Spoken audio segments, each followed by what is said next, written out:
Welcome back to another episode of STL Real Estate Roundtable. I'm your host, Jaden Barr, CEO and team leader of Keller Williams Realty Chesterfield. And today I'm joined by a very special guest.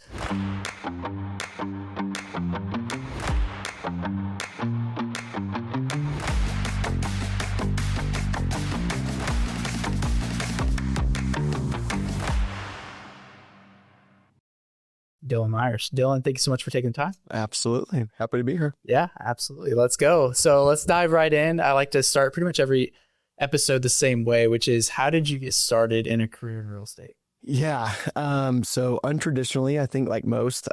So when I actually was living in Utah at the time, my wife and I, we took so I was born and raised in St. Louis, but we took a extended vacation to Utah for about 4 years. In 2020, we decided to buy a home in the midst of, all the craziness of COVID. And it was actually one of my coworkers. So my degree dates back to special education. That's what I had my original degree in. And so I was teaching high school at the time, and my coworker is actually the one who helped me, purchase our first home, and he was our realtor. So, I just had that relationship with him, and he's like, yeah, this is awesome. Like, I love doing it. And when we bought our first home, it was a fix and flip. We're like, hey, we can do it. And we did. It was successful, but going through that home buying process, seeing him kind of lead us in that process, and then ultimately saying, hey, why don't you do this too? Definitely piqued my interest. So we had our first child. I quit coaching football at that time in high school, and then, pivoted to doing real estate. So got my license in, I don't know, maybe 4 or 5 months. And I started my real estate career while teaching high school. So that's awesome. So what led to moving out to Utah? We decided one day, it was actually pretty random. We're like, hey, let's move out west. She applied for an internal transfer. She got accepted. I applied to teach at schools out there. I got a job, and we're like, let's do it. Why not? So we were young, kidless at the time, and we're excited for adventure. I think they call those dinks, right? Dual income, no kids. Yes, yeah, exactly. Awesome. So what was your favorite part about being out in Utah? Oh man, there's a lot of parts. We were big skiers. Here in the winter, I would say it's not as enjoyable, than the summers here, springs, fall. So the winter is what I look forward to in Utah, being able to go ski on the weekends, even, some weekdays, whatever it may be. But yeah, I think that was absolutely the best. And then the scenery, just around you. And we could hop in the camper and in 3 hours be, 10 different locations, some awesome camping spots. So it was cool. It was fun. Sweet. So you ski versus snowboard? Yes. Okay. Yes. Yes. Okay. Cool. Yeah. Sweet. Yeah, I tried snowboarding one time. Like, my wife was just learning how to ski because she had never gone before. Yeah. And I had skied before. So I'm like, okay, I'll try something new while you're trying something. Yeah. But at the end of the first day, I traded in Yeah. Pretty sure I had like a severe concussion. It was not pretty. Yeah. I figure, I'm at the stage, it's like, well, I'm just going to do what I'm comfortable with, what I like to do. Right. So, right. Yeah. The lowest risk for injury. Right. That's whichever one, right? Right. At least that. So cool. Exactly. So you moved back to St. Louis, get your real estate license, and then what? We decided to move back to St. Louis. We actually, kind of, find ourselves a off-market property in St. Louis, which kind of drew us back. It was, also we wanted to be closer to family and friends and things like that. But so we made the decision, all right, it's time to move back to St. Louis. Got to sell our first house that we bought here in Utah. And when we moved back, this is, I guess, so 2022, we moved back. My first 4 months being back in St. Louis, my job was to renovate our house. Okay. So my wife, she kept working in her job. I was like, okay, this is what I'm going to do for 4 months. And so that's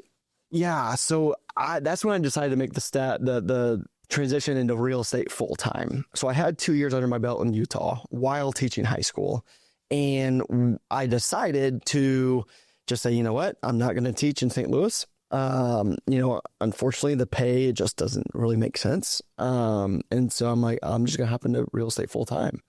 And so, yeah, I mean, I just kind of hit the ground running, started kind of building, my business while doing a little bit of, a lot of remodeling on the house.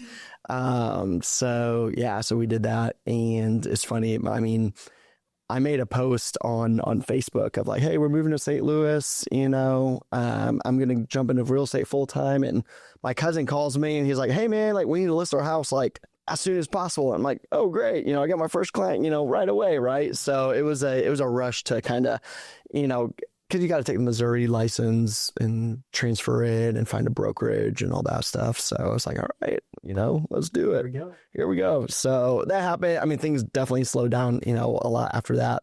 And then, yeah, I mean, I would say I really started getting after it. It was January 2023, I guess that would make sense, is when I really started saying, okay, like I'm all in, the house is pretty much done. It's never fully done, but never done. Never done. Yeah. But so hopped into real estate full time. And here we are. Cool. So, talk to me about like the period of time when you were doing it in dual career, because I think there's a lot of agents out there that are dual career agents and trying to balance both, try to probably do good work in both careers, right? So talk a little bit about it. Yeah, absolutely. Yeah, I have opinions on dual career with real estate. But I think any agent, real estate is an awesome opportunity. It's an awesome, job because it does have a lot of flexibility. You can take on as many clients as you desire. Well, essentially, we all want more. But I was really just kind of helping, friends and family in Utah. I wasn't doing, I'm still really not doing any, paid marketing or paid lead sources or anything like that. So, a lot of my time spent in real estate was, after 3:00 when the bell rang, right? And then on the weekends. And so it was time consuming for sure. And there's some difficulties there. But it's unfortunate because, during the work week, I couldn't go to meetings. I didn't go to, learning sessions. I didn't, kind of brush up on all of that. So not to say it wasn't a regret or anything, but like, I do think real estate provides a great opportunity. If you do want to get into real estate, you can still keep a job while slowly building that business. So, but I mean, I look at it now, it's like, there's no way I could hold another job while doing this.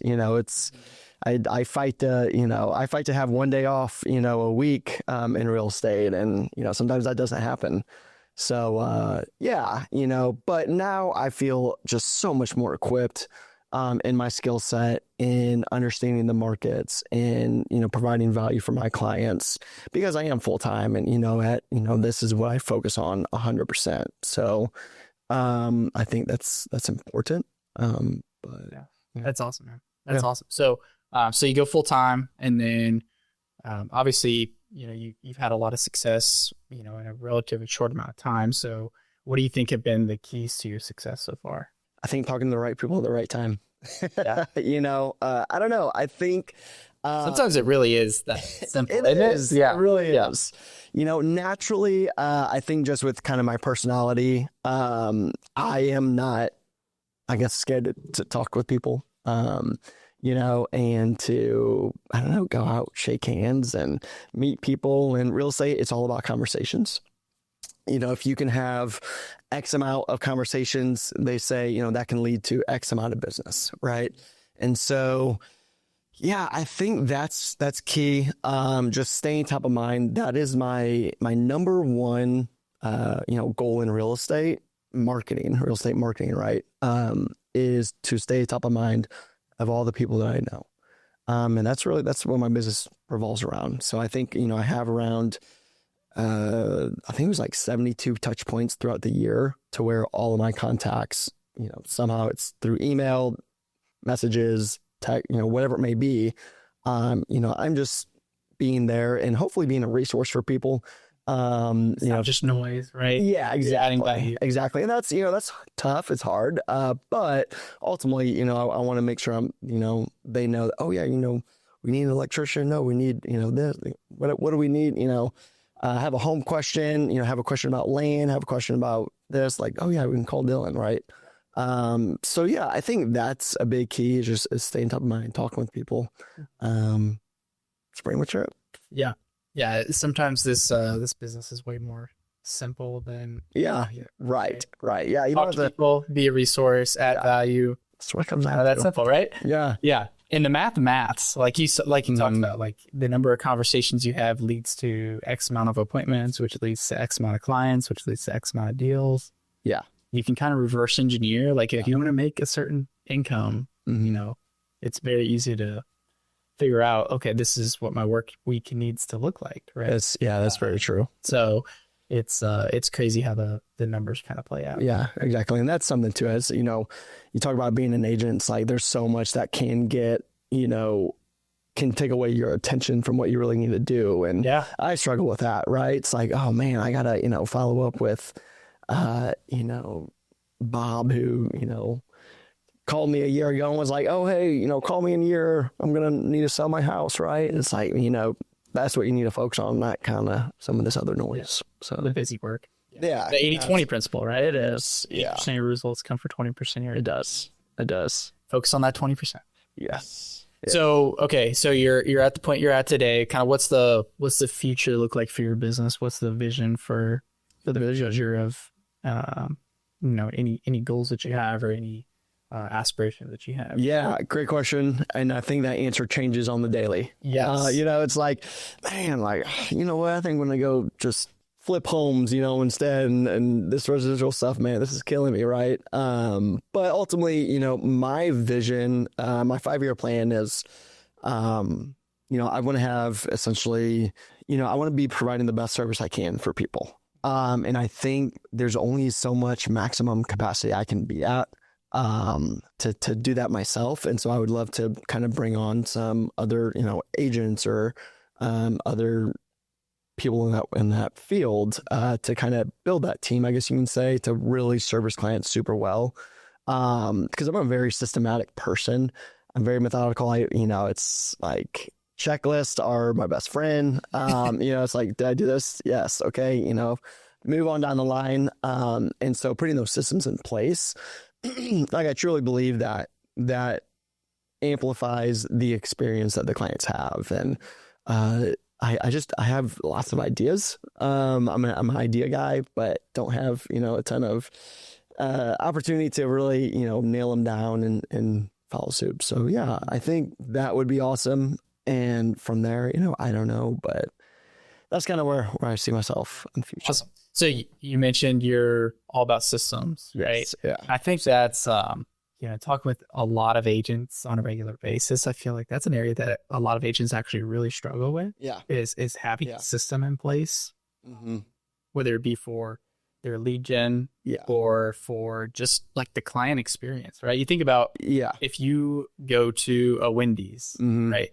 The person taking your order, they have a script that they follow. They have a system, right? Yeah. Whenever you say, I want the junior bacon double stack or whatever it's called, I don't know, the small Wendy's Frosty, they have a script that they go to where they're like, okay, would you like to supersize that? Or would you like to try our new flavor of the week or whatever it is, right? So every like restaurant has a system for how they run their business. And like, I think a lot of agents are just kind of like winging it. Absolutely. Right? Yeah. And so that's interesting that you're like super into systems, right? Because I think that's kind of an anomaly in the industry. I guess so. I think, something I spend a lot of time on is the client experience. And it's like, all right, here's my buyer guide. It's like, I just feel like I'm always kind of revamping it, tweaking it, making sure that my new, version, like, is better than what it was before. And sometimes, I look at my buyer guide from a year ago and I'm like, oh my gosh, like this was missing this. Why did I have this? That doesn't matter to people, So yeah, I love providing, the best experience I can to buyers. And so, I think it comes down to systems. Yeah. So, and I think systems give the client an expectation of it does. what they're going to experience. Mm, exactly. So, exactly. Cool. So, as far as like, challenges that you're working through right now in your business, an area that you feel like you could improve on or take action on in the next 6 months, like what's something that you're working through right now? Because I think agents love to hear the good stuff, but they really want to know, like, okay, Dylan looks like he's got it all figured out. Yeah, right? What's something that you're working on today that you want to make better? Definitely not. I think two things right now. One is time blocking and following my time blocking, right? January rolls around. It's a new year. It's exciting. I'm like, all right, I'm going to put in my Google Calendar. Here's all my time blocking, right? And I follow it for a week, and then it's just, life happens. Yeah, so I think getting back to time blocking, I think it's important. I think it's pivotal for the business because it's so easy to push away some of that stuff that you really need to focus on, that you really need to do. Like lead generation and client experience work that, it's so easy to push it away, but in reality, like it's pivotal to the business. So I would say that, and then, nailing down, my CRM too. Just, I'm switching over right now to a new one. And so I'm going through and, seeing which one works best for me right now and doing that. So hopefully once that's kind of up and running, that'll be good. Cool. So, okay. So as far as like, I've looked at your social media, right? So you're pretty involved in the community, right? I know you're a former teacher, so you're passionate about education and definitely giving back to, the community in that way. Yeah. I think you do like some Popeyes or like some gifts to teachers, donut day. I don't talk to me about like your passion for that and like what you do there. So 2 to 4 times a year, I serve 2 Winsfield high schools, so Holt High School and North Point. So I used to teach at Holt High School. Okay. I mean, that was 2017 to 2019, I believe. So I used to teach there, so I have a lot of contacts, and and being a former teacher of 6 years, like I understand what the struggle the teacher's like, right? And so I really am thankful for that community. I mean, they're extremely underpaid, overworked, and underappreciated. And so if I can, serve them somehow, some way, 2 to 4 times a year, like that, I don't know, it's awesome. I love the fact of real estate, the opportunity I have to do things like that, to say, hey, like, here's breakfast, here's lunch, let me serve you guys. Because it's just, I don't know, it's really cool. It's really cool to have that opportunity. And so doing that, I mean, hopefully, I think they're appreciative of it, and gets my name out there. Obviously, like I don't want to, say it's not, but that's, gets my name out there, and see what happens from there. Yeah, that's sweet. That's sweet. Yeah, I think real estate's such a cool industry because people love talking about it. Like they do. Yeah, everyone is curious. Like, where are interest rates? Like, you think the market's going to crash? Yeah. Like, everybody's got questions about it. And anytime you bring it up, it's not like people are like, gotta talk about real estate again. Right. It's like everybody loves, if they've got a Zillow search set up. Oh, yeah. Whether they're looking to buy or not. Yeah. And it's just, it's a cool industry in that way. Is. Right. Mm-hmm. It's not a hard conversation starter. Yeah. Yeah. I mean, that's it's easy for people to ask, how's the market? And it's like, well, do you really want to know? Which market are we talking about, right? Are you a seller or a buyer as well? Like, why do you ask? Yeah, or why do you ask? Mainly it's just people starting conversation. But you're right. A lot of people like to talk about the market because most people, have bought a home or plan to buy a home. So they're entwined with it. So what advice would you give to either a dual career agent that is looking to make the jump full time, or just a new agent getting started? Because did it feel like whenever you moved back, did it feel like you're kind of starting over in a new city, or did it feel like your hometown still? It felt like my hometown. Yeah. I will say, I was born. Well, I was raised in O'Fallon, Missouri. So St. Charles, right? My wife and I, when we moved back, we moved to Wildwood. Okay. So it's it is I mean, those are two different markets. It's, across the river. Now, I do a lot of business actually in St. Charles County. I'd say, I don't know, I mean, maybe 80% of what I do is in St. Charles County. I'm trying to break into that kind of Wildwood area and, just because I would love to service the area where I'm living. But I guess, to answer your question, advice I would give, I think the biggest thing is you need mentorship and you need to learn from people who are doing it well. I mean, I think that's really what it comes down to. Like, stop trying to reinvent the wheel. Stop trying to, try all these methods. And I think it was fine trying methods, but like I did mailers for, I think like 8 months, and I was just like, oh my gosh, like, did I just waste all this money, and I was like, I'm not going to do that ever again. What are these people doing here? Like, what are successful realtors doing? And hop on that train, right? Like, and always learn, always be learning. I think, it's very easy for some veteran realtors to say, oh, I've been doing this 25 years and, this is how it's done. It's like, well, things change. Times change. Yeah. So you got to be constantly learning. So I think that's, I guess my biggest advice to new realtors. Be a sponge. Be a sponge. Yeah. Talk to me about, we've experienced a lot of change in the market, and real estate is 100% commission based. Oh yeah. Right. So there are highs, there's lows. It can be a roller coaster ride at times, especially when, you're building like, young guys like us, we're building our careers, right? Oh my God. What's kept you going through the difficult seasons of real estate? Gosh, it's kept me going. I think a big factor is having, Kelsey, my wife, like having her backing me in all of it, having her like support essentially. I think if she didn't support it, I mean, I don't know if I'd still be doing it, to be honest. Because it is tough. Like you may have a month where, I mean, you've worked your tail off, but there's $0 that came in that month. Yeah. And that's hard. That's hard for your whole family, right? You have to appropriately budget. Luckily my wife is a CPA.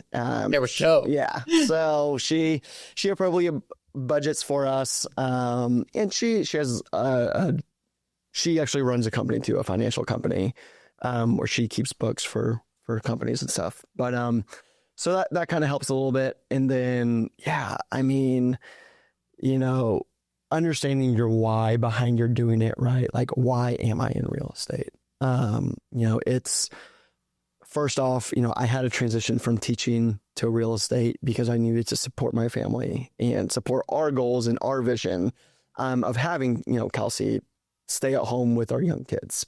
That's really important to us. So unfortunately I couldn't do that teaching. There's just no way. So, understanding your why, and I mean, I guess that's pretty much it. Yeah. Knowing the why behind why you're putting in something. Yeah. Right? Feels, well, it's funny too, in Utah, whenever I'd close a deal, it's like, all right, sweet, some kind of extra money, right? Extra fun money. Let's go buy a camper, So now it's like you get a commission check and I'm just like, all right, awesome. I can feed my kids today, So, that mindset, it's different, but I still feel like I wake up and I get to do what I enjoy every day. I don't feel like I'm going to work. It's like, there's a lot of tasks and there's a lot of frustrating times and long days, long weekends. But ultimately, I enjoy what I do. Yeah. So, and that's important. And that's apparent too, right? Yeah. Okay. So work-life balance, let's talk about it. Oof. So you and Kelsey, you've got 2 boys. Yeah. Right. So I think there's a lot of agents out there that this is a topic that is really difficult to figure out. Yeah. Right. As we care so much about our clients, right? We're trying to serve them at the highest level. Work-life balance. Not even a question there. Just talk about it. Oh my gosh. I think we're going to throw that into the category of something I'm still working on. Yeah. No, it's tough. It's really tough because in real estate, there's always something to be doing. And when you don't complete those tasks, it's not like you're working for a corporate company and, it's like, whatever, right? That that hurts you when you don't complete something, when you don't do something, hurts you and your clients. So it is hard, you get a text at 8:30 at night, or, in this case, 6:30 this morning, from, my beloved grandma who's selling her house here in the next couple months, so it's not your 9 to 5. But you got to be okay with that. And so I kind of look at it as, okay, I work a lot of nights, weekends. So when is there time that I can hang out with, with the boys, with my wife, things like that, take that time to, maybe it may be 2:00 on a Thursday, right? It may be going out to lunch on a Friday or something like that. Just trying to throw that stuff in there so that way you're not, just fully consumed by work, right? So, but something I'm still working on. I think we all are. Yeah. Any insight there, take it. So awesome. Yeah. Okay. So looking at your business so far, what's one thing or a few things that you feel like you've done really well up until this point? I think I do well with kind of going back to client experience. I really, really, really strive. I strive for perfection. It's I don't know, I guess you can say my weakness, strength, whatever. And just recently, like on social posts and things, it's like, okay, just shoot for 70%, right?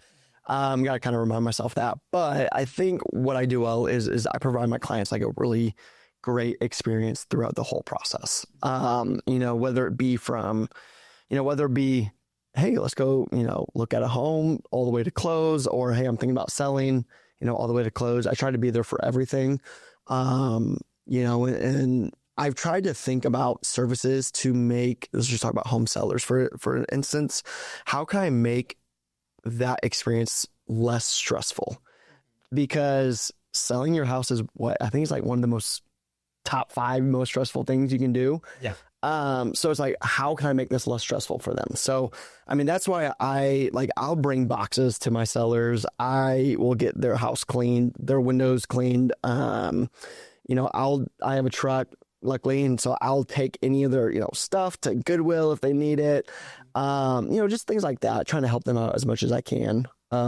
Because it's stressful, Yeah. So, now there's kind of a fine line, right? Because that it takes some time, but I think I would rather do that than be on the phone, calling expired listings or FSBOs or something like that. For sure. So for sure. Yeah. Helping people that already know, like, and trust you. Yeah, exactly. Yeah, exactly. Okay. So through, looking at your business right now, the business that you built, through all the challenges, all the struggle, all the highs, the lows so far, what are you most proud of? What am I most proud of with my business? Oh, that's a tough question. I think I'm most proud of the opportunity to, I think it goes back to, I'm most proud of kind of the opportunity I've had and taken action on of just serving the community. It's like, hey, 10 a.m. on a Monday, I have that flexibility to go volunteer and help, a sharing shed through our church, right? So it's like, you have those opportunities. Now, can I be better with those opportunities? Of course I could be.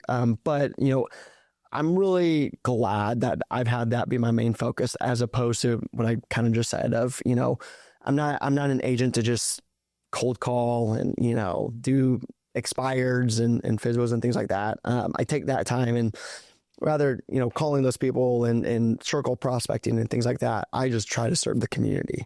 Yeah. Right. Again, I can do much better, but I think that's important in my business. And don't get me wrong, I've done cold calling a little bit. I did some circle prospecting, door knocking. And there's nothing wrong with that at all. I think it's great, but it's just kind of not how I choose to run my business. And yeah, I think that's awesome. That's awesome to hear. So looking back, whenever I was first starting, I think I tried a little bit of everything. Yeah, I think everyone does. I think you kind of have to. Yeah, figure out where your strengths are and what you enjoy doing. Exactly. And I think growth happens whenever you push yourself outside your comfort zone. Yep. But if you're always in that like uncomfortable, uneasy, like this is not natural to me, then you're going to end up hating your job. Yeah. Right. You'll find a way out. Yeah. And so you kind of got to find that sweet spot between, okay, I know I'm good at this. I know I've seen fruit from the work that I've put in on this lead generation strategy is, and then go all in with 2 or 3. Right. Yeah. And then exactly. Because there's, as you kind of figure it out, because there are agents out there, like we've got several agents in our office that they love door knocking and they crush it with door knocking. And I'm like, that sounds like a nightmare. Yeah. And then there's other agents that love cold calling, love holding open houses. I'm like, Sunday football's on from 12 till 10 o'clock in our household. And I do not want to sit in an open house from 1 to 3 p.m. on a Sunday. Right. So, every agent has, things that they enjoy doing and things that they don't. You just kind of got to figure out which path you want to take. Yeah. So last question, I ask every guest this, is what's an impactful book or podcast that you've taken a lot of valuable lessons or information from? I'll talk about my favorite book is Ninja Selling. Are you familiar with Ninja Selling? I am, yeah. It's a pretty prominent real estate book, but it really just emphasizes the fact of, hey, talk to the people around you. And that's what's most important. So apart from that, there's also a podcast that I love. It's by, call it BAM Media. I don't even know what that stands for actually. But they run a bunch of podcasts like every day. They do a hot sheets. So, hey, what's going on in the market today? It's called the Final Walkthrough podcast, where they just talk through, kind of, I don't know, just some situations happening in the real estate world. And then on Fridays, there's the Knowledge Brokers podcast, where they talk about like high level, hey, National Association of Realtors is doing this. Hey, here's how to, be better at your career doing this. Here's how the market's doing overall. Right. So it's just like, again, continuing to gain knowledge and continuing to be on top of it. That's awesome. Yeah. That's awesome. So, cool. Well, thank you so much for sharing. Thank you for your time today, Dylan. Absolutely. And I know that everybody watching and listening is going to get a ton of value from this episode. So we'll see. Appreciate you. All right. Thanks, guys. We'll see you on the next episode.